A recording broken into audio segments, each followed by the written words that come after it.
tayo ngayon ay nagsisimula ng 40 araw ng paghahanda sa muling pagkabuhay ng ating Panginoong Jesucristo. Ito rin po yung tinatawag natin na patuloy na panganyaya natin sa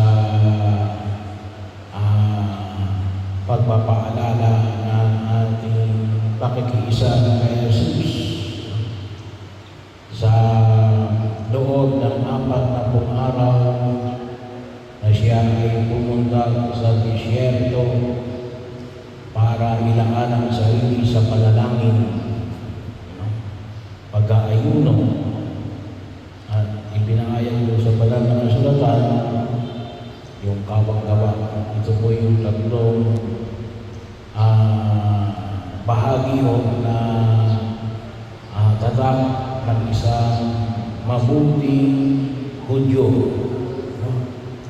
Pagkakataon, sabi nga natin ay may kinakailangan din tayong gawin para masabi natin na alin ay yung ating pananampalataya. Hindi lang ito pagtaas ng ating puso sa pagkilala kay Jesus na aming Diyos. Ito ay bahagi rin ng ating maliwanag na pagtugon.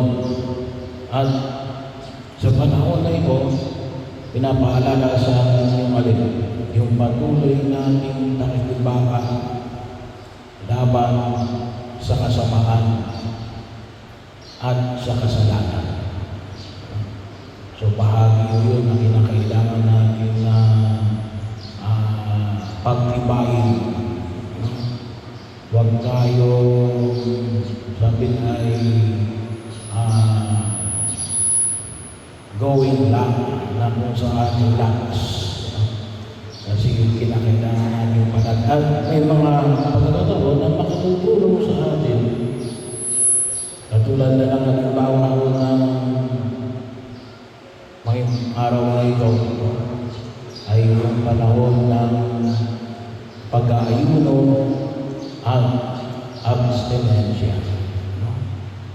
So yung abstinensya po ay hindi pagkain ng karne, maliban lamang ng laman dagat.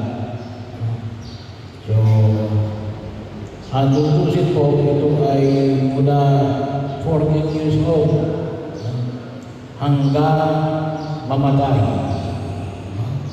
Kung sinasabing 60, fasting hanggang 59, fasting mo yun. Pero yung abstinensya, hanggang buhay tayo, ay bawal mga karne. Para maging maliwanag. Kasi kung niya sabi ng kay Father, ako ay senior citizen na. Ang exception sa iyo ay